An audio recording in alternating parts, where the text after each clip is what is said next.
Welcome back to the COS Business Podcast. My name is Andrew Hasley, and I am the host of the show. Today, I'm sitting here with Heather Langton. And can you tell us a little bit about what you do? Yes. Yeah. So I actually own multiple businesses.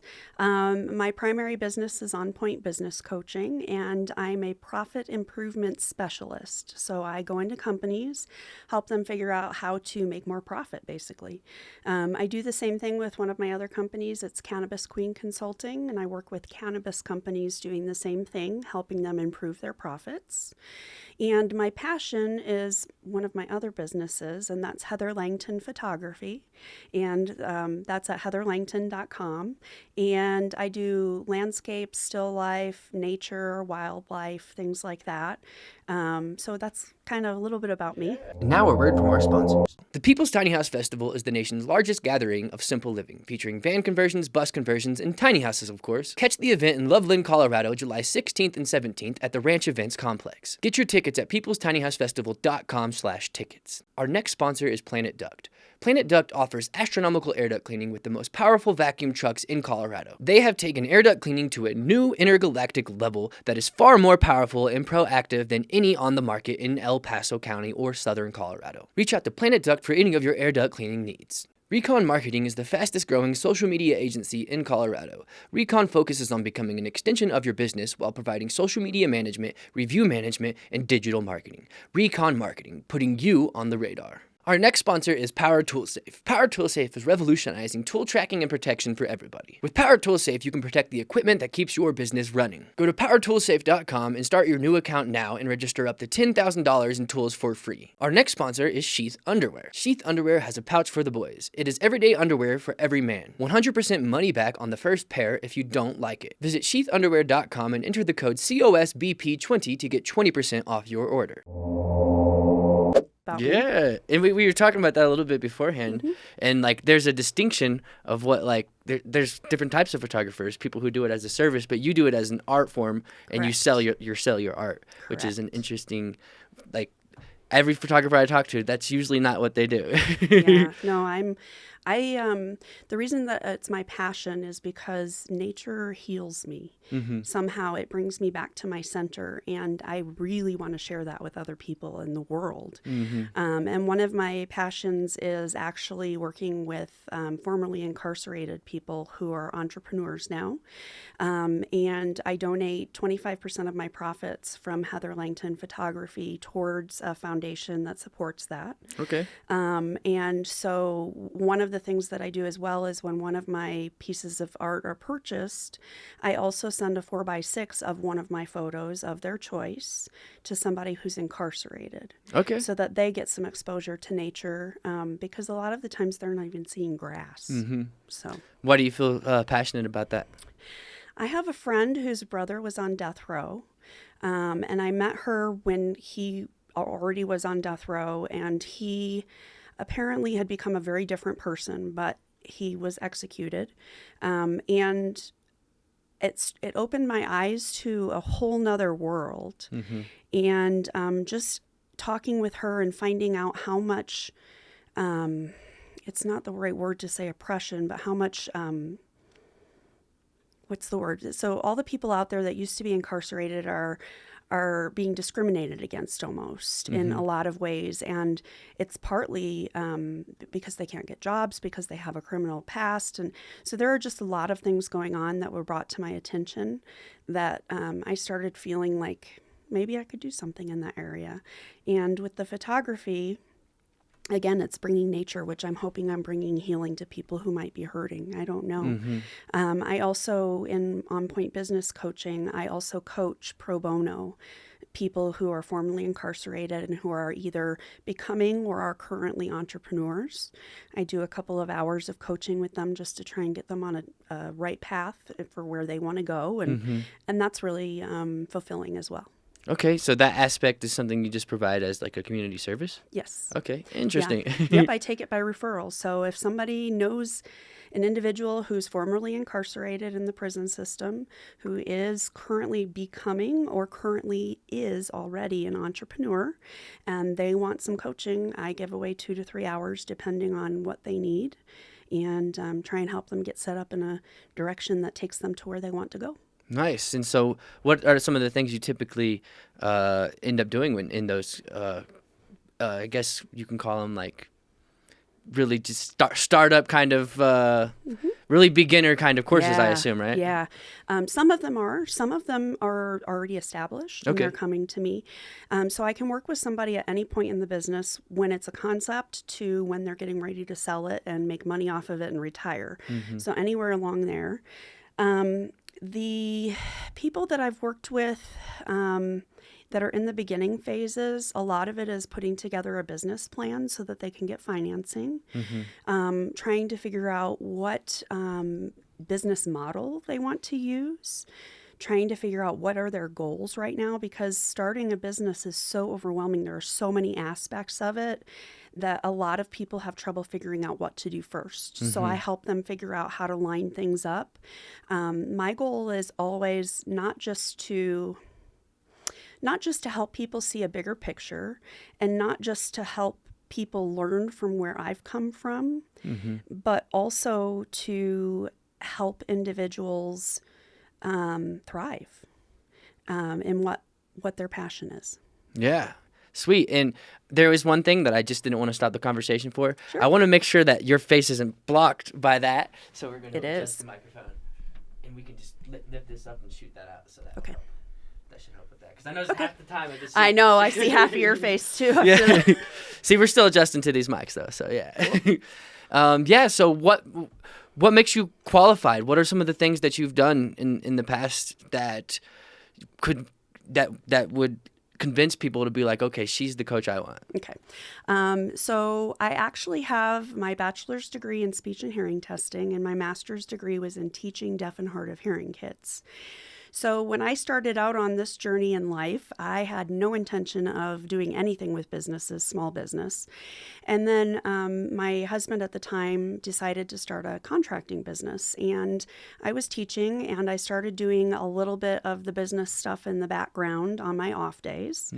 And I was really good at it. And so I started doing all of the business side of things for the company, and we grew and we grew. And after 3 years, I didn't have enough time to do both jobs. And so I decided that instead of hiring somebody to run my company for me, that I would go run the company, and I stopped teaching. I ran that company for 15 years. We hired a business coach in 2007. Okay. Because we weren't going where we wanted to be. We were kind of just spinning our wheels. We didn't know how to get to our goals. And that business coach was amazing. Her name is Jana Hoiberg. She still business coaches. She's my mentor currently. But she came in and helped me to figure out how to run the company so differently. And in 2008 through 2012, our revenue increased by 700%. That was during the recession. And that was with the help of a business coach. I won't say she did that because I did that, but she taught me so much. And there's just so much that I learned in that business, having gone through from the time that it was just me and my husband. And I was doing all the bookkeeping, and I was doing all the marketing, and I was doing, so I've done every little piece of a business on my own before I was able to hire out to have somebody else do that. And so I kind of know the pitfalls in each of those areas as well, because I've had to troubleshoot and figure out how to do it better every time. So worked for and owned that company for 15 years. And then I decided I wanted to do something different. I went to work for an internet marketing company, and I ended up helping the owner run the business by the end of my 1.5 years there. Okay. Then I went to work for a cannabis company, a medical shop, and I helped them run the business. Here in Colorado Springs? Here in Colorado Springs. Nice. And I helped them run their business. And some things happened on their end, and they had to lay me off because of funding issues. And I thought, I'm helping people run their businesses, but I'm only able to help one person at a time. And I'm doing a pretty good job of it. Maybe I'm at the point where I could be a business coach. And so I thought I can help so many more people if I'm a coach versus if I'm doing the things myself. Because even going in and helping somebody run a company, they learn from it, but they don't learn the same. So. Yeah, it makes sense. Yeah. That's cool. So that's interesting because we haven't had anyone who has any kind of experience in the cannabis field on the show yet. So what does that look like? What does running a cannabis company look like? Oh boy. It's interesting. There are a very unique set of issues in a cannabis industry company. First of all, you've got employees that a lot of them think that it's okay to come to work stoned. Okay. So they're coming to work not sober. You can't drug test because you give samples to the employees so that they understand what they're selling and how it works and how it affects people, and so that they can share the effects that it had with potential patients. Be knowledgeable, yeah. Exactly. And so you can't test for cannabis because there is no test to tell if you are currently high versus if you've had marijuana in the last 6 weeks. So that's a unique issue. People show up stoned, but how do you prove that they're stoned and that they aren't? I mean, they have to really be messing up their job to get fired. My mom used to investigate if we were currently stoned. Yes, most parents do. Most moms do. And we didn't have the tests back then. It was just the smell of you. Yeah, exactly. So that's one of the unique issues. Another one of the unique issues is banking. I mean, banking is something that because it's still federally illegal, it's really difficult to find a bank to work with you. And when you do, you're paying a lot for it. Running a company like a business, a cannabis company like a business, a lot of the owners come from the experience of having grown up and grown their own cannabis, and they're really good at growing it, and then they go into business and they realize, this happens with every business owner, but well, almost every business owner, they realize that this is not their passion to run a business. Their passion is to grow that cannabis because they do it so well. And so then they go into business and they struggle. And so those are several of the unique things in an industry like that come up that are issues. On the flip side, it was a very fun place to work.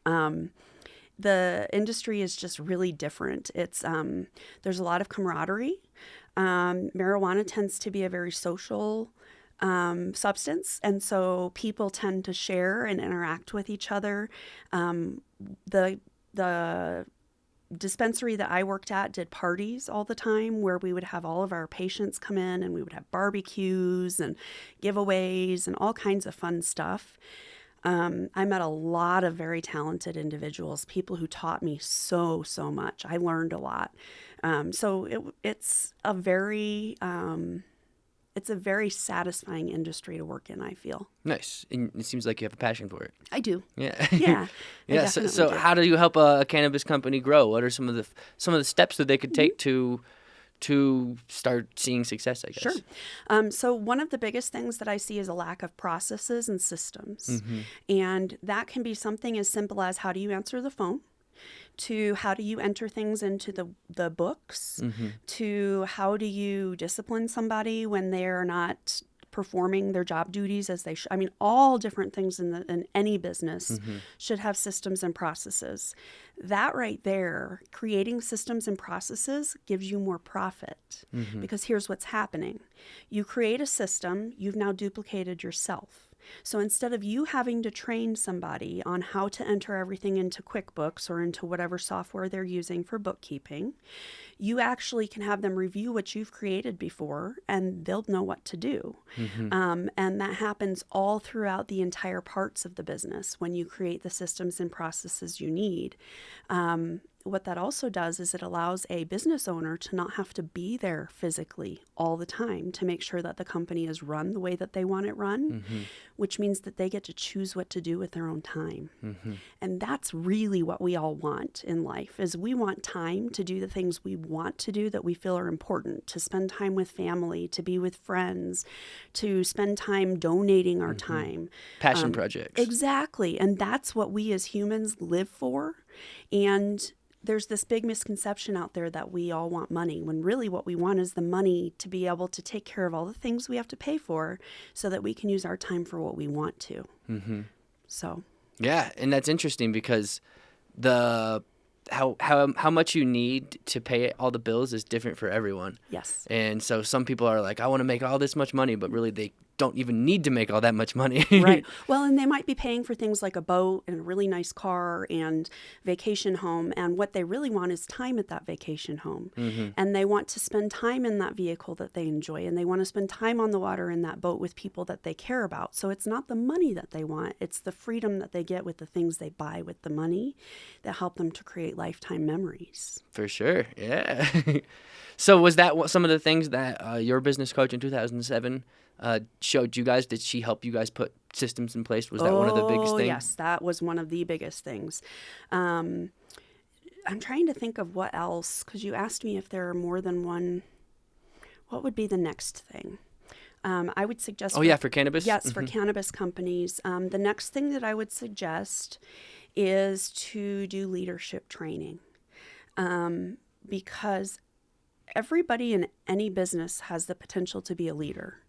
And in order for a company to run well, you need multiple leaders in multiple different areas.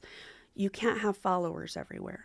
It doesn't work that way. I mean, you need followers as well. You need worker bees and people that perform the tasks that are instructed, but you also need people who are able to direct, who are able to coordinate and connect different parts of the business together. So looking at those lead people and having them, really just go through leadership training, because it's different than being friends. And so there needs to be a work relationship that works for the whole company. That's another thing that brings a lot of profit, because it filters down into everything. So that leadership training, the qualities that they gain, they filter down to the people that are working with them. And then those people turn into leaders. And then you have more leaders in the business, and things continue to grow, and you continue to make more profit that way as well. Okay. Yeah.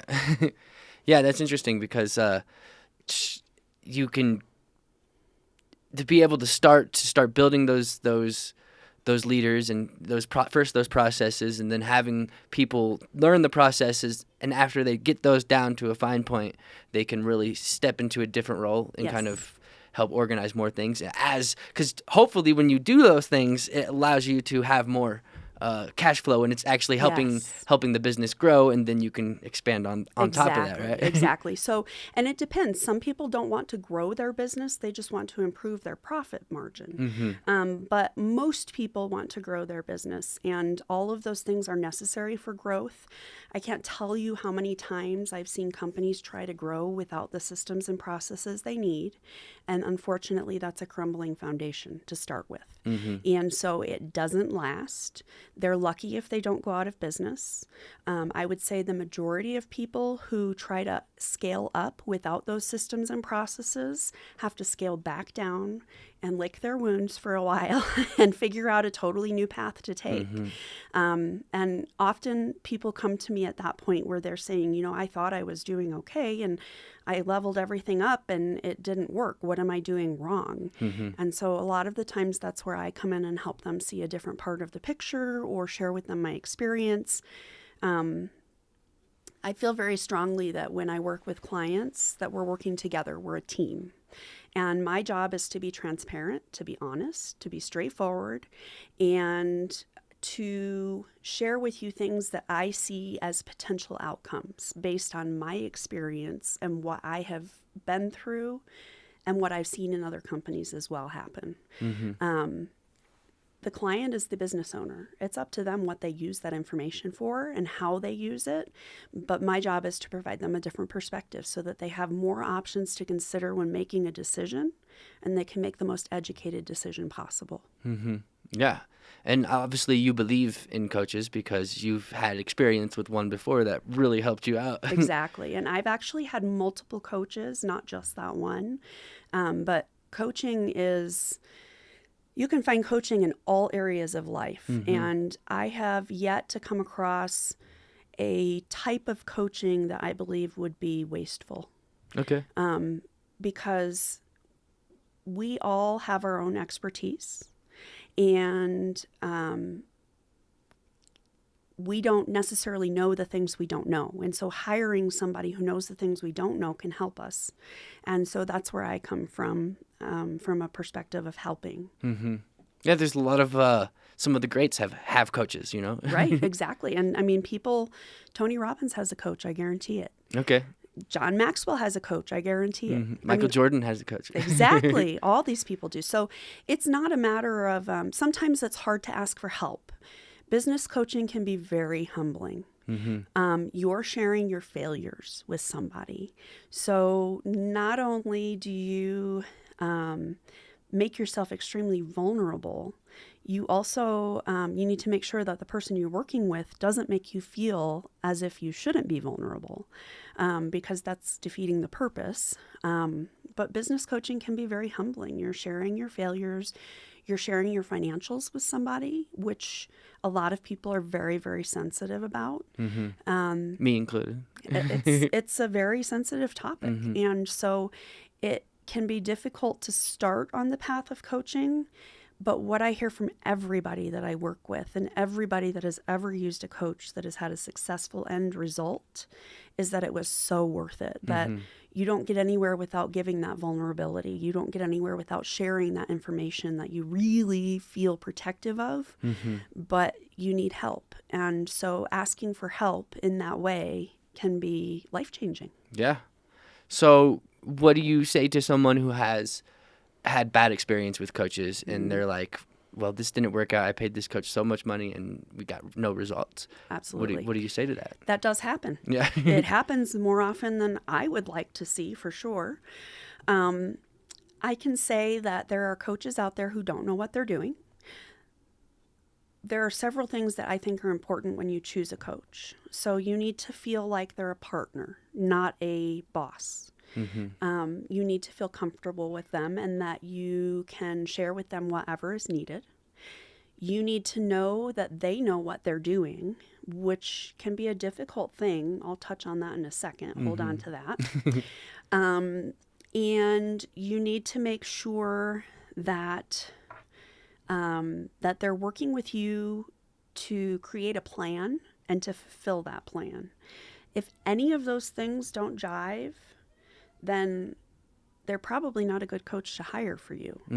They might be a phenomenal coach, but if they don't get along with you in a way that you feel comfortable, you're never going to get out of it what you're paying into it and what you're expecting out of it. For sure. So those are big things. Now, how do you tell whether somebody knows what the heck they're talking about? That's the question. You just got to pick their brain. You got to ask them, what would you do in this situation? What would you do in this situation? Let me talk to some of your previous clients and see what they have to say. That's a huge thing. Look at their reviews. Look them up on BBB.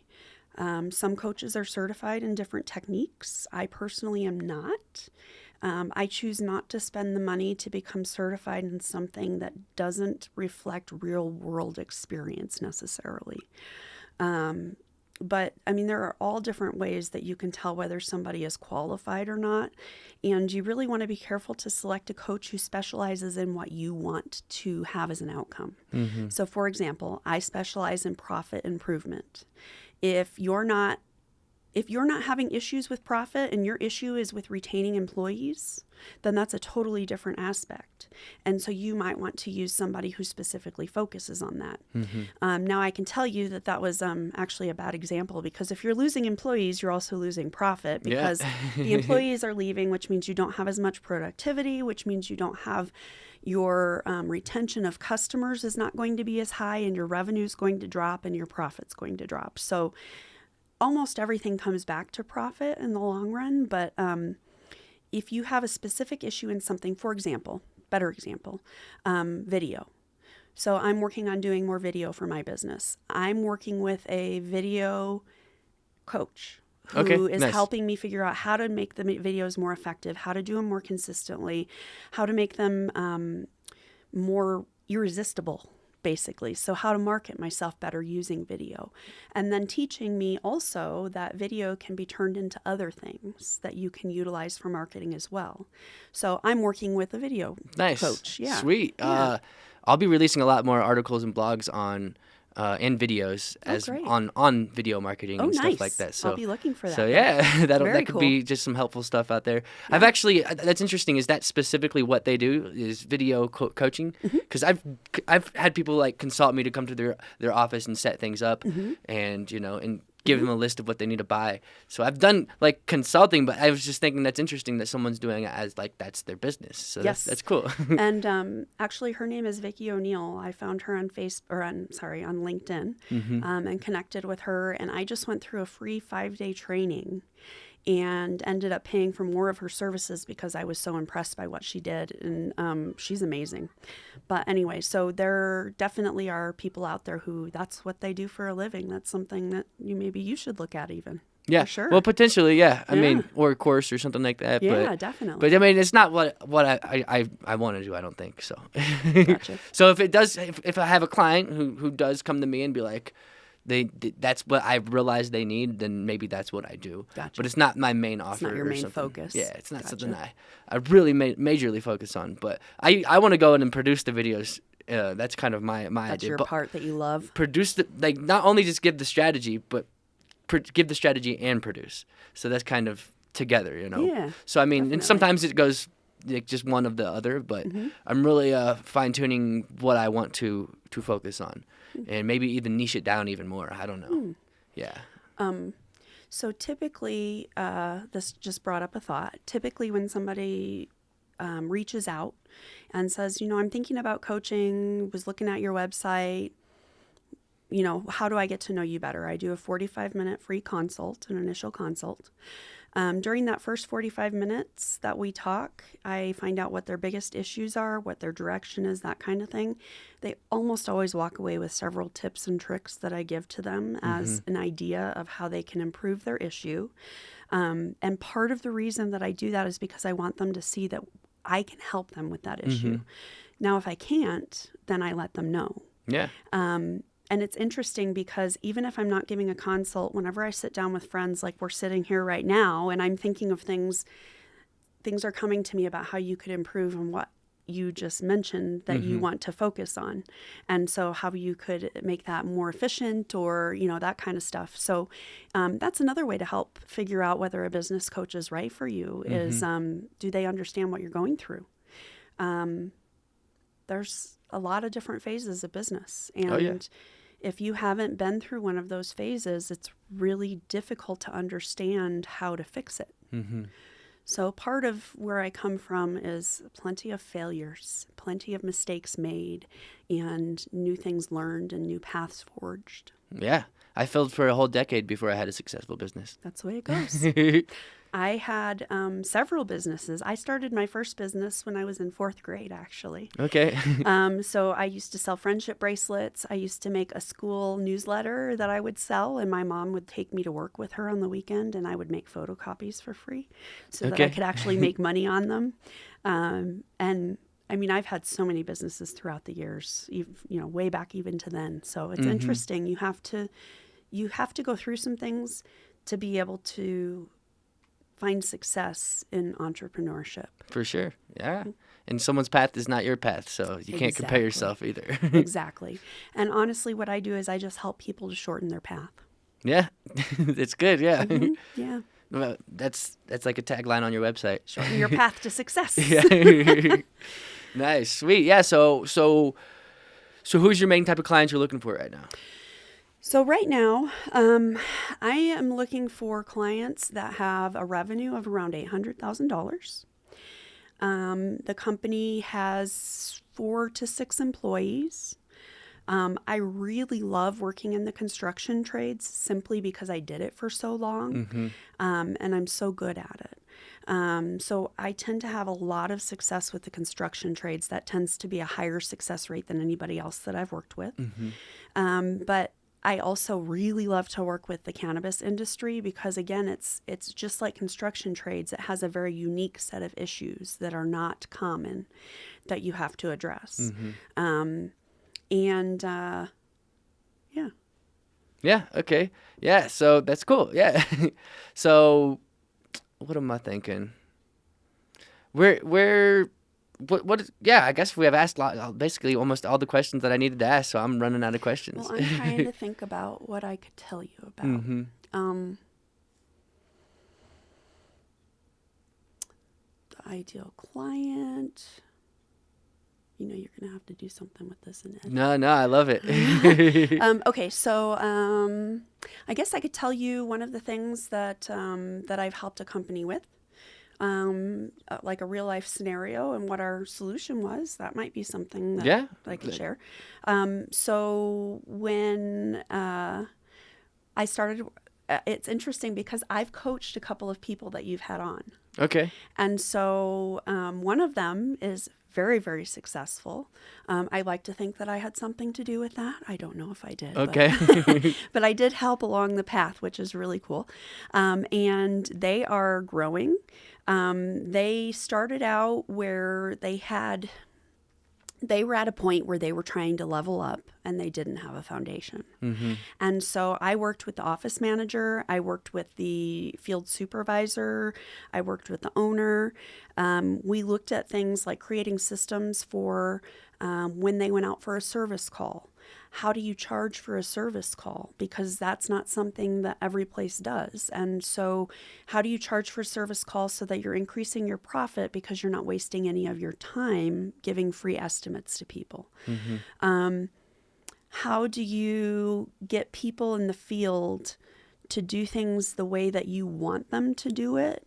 And by that, I mean, how do they interact with a customer when they go to the customer's house? What do you require of that employee as far as dress to make an impression? What do you do when you have a particular problem that's more unusual than the typical issues that come up in the field?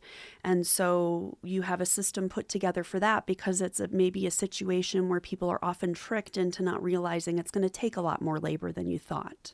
And so you need to warn the customer it's going to take a lot more labor, that kind of thing. Mm-hmm. So creating those systems and processes, you can see how that affects profit in the long run. You're duplicating yourself. You're making sure everything's being done the way you need it to.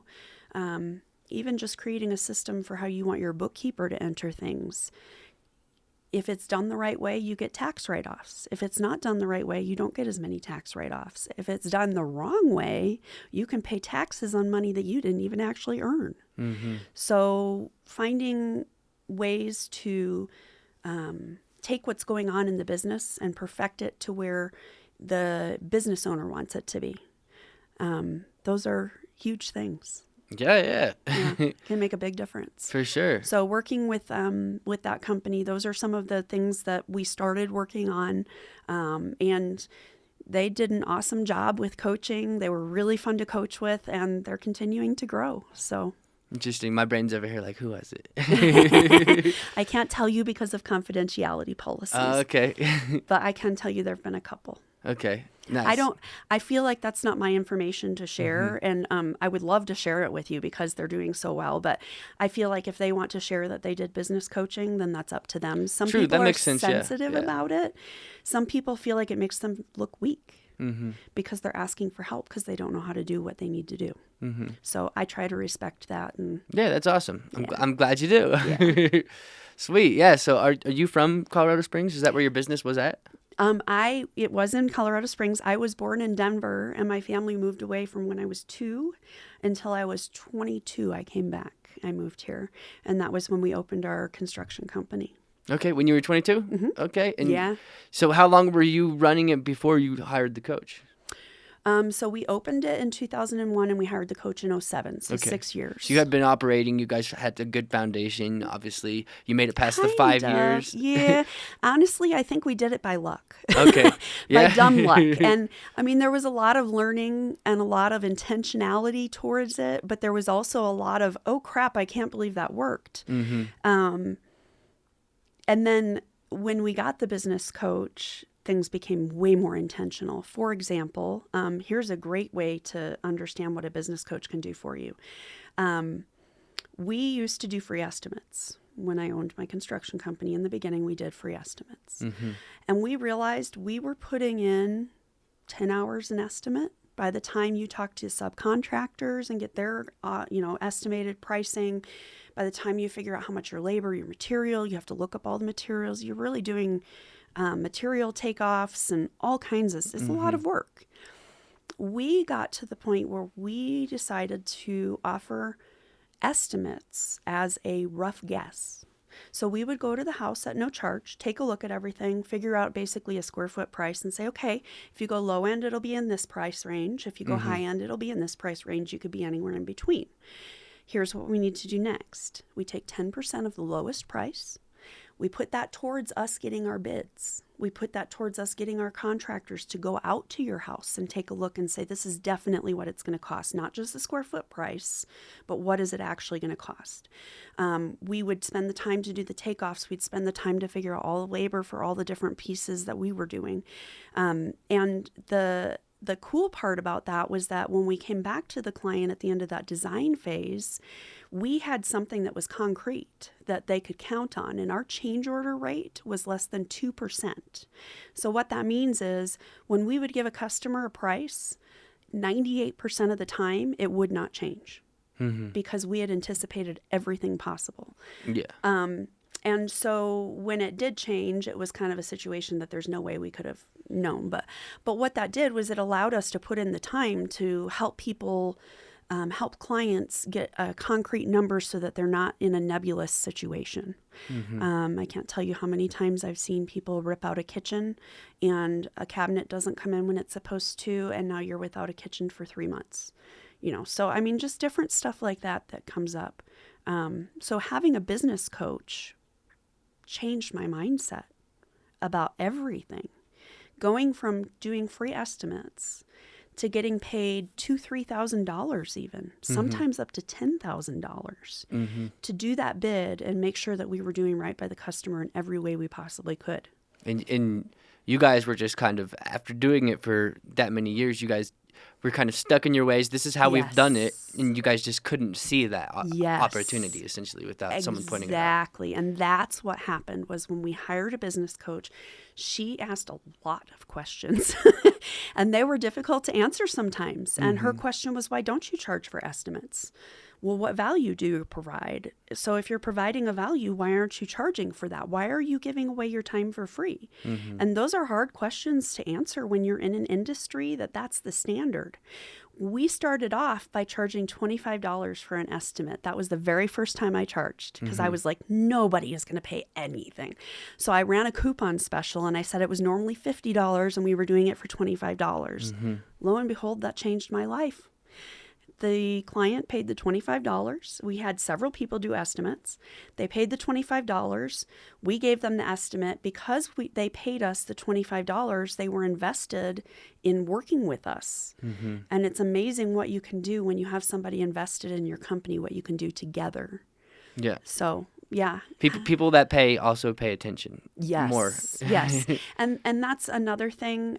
We always provided a high quality, and so we were encouraged to increase our pricing. And that's another thing that a business coach can help you with is pricing strategies and marketing for those pricing strategies and things like that. So there's a lot that can be done to help people.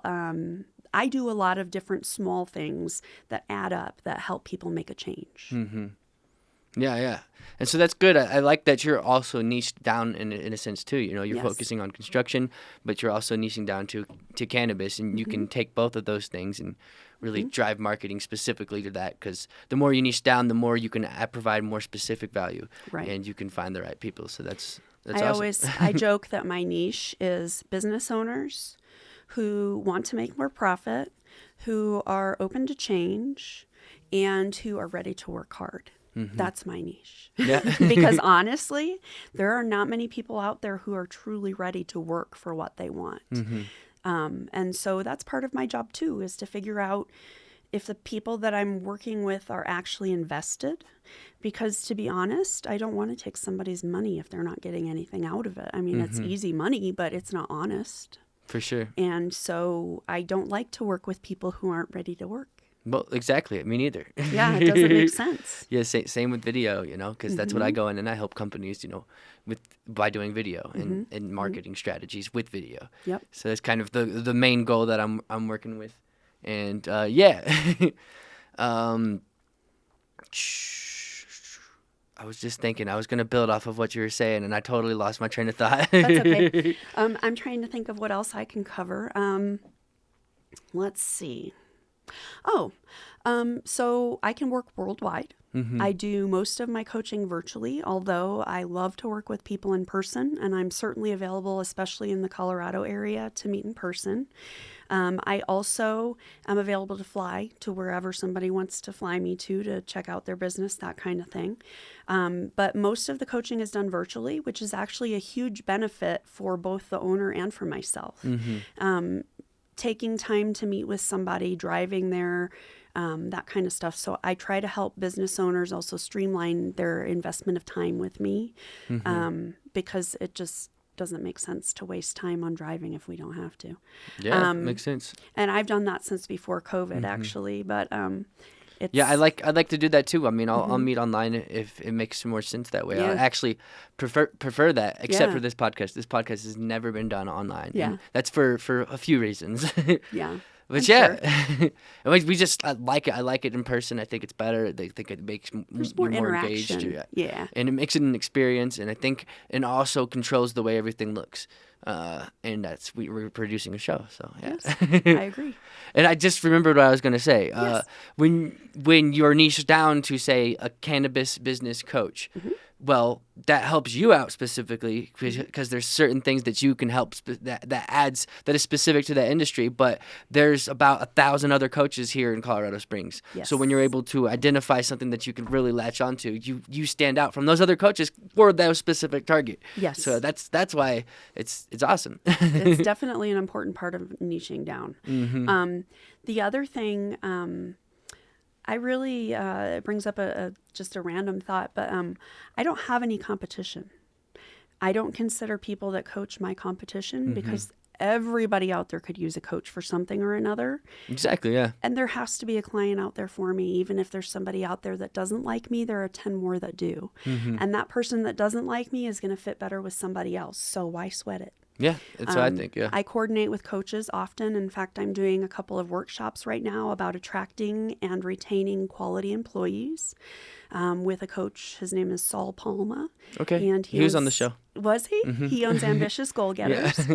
So we've been working together, and we're getting ready to offer 2 courses on attracting and hiring and retaining qualified employees. So that'll be coming up soon. Oh, sweet. Yeah, so I love to coordinate with other coaches because we know different things. We come from different backgrounds. We have different skill sets. Even if we both do the quote-unquote same thing, we're not really doing it the same way. Yeah, and also someone may vibe with your personality more than his or vice versa. Or vice versa, exactly. And that's how it's meant to be. Yeah, exactly, especially when it's coming with coaching because it's such a personal experience that you have to be comfortable with the person you're with. And absolutely. It can be...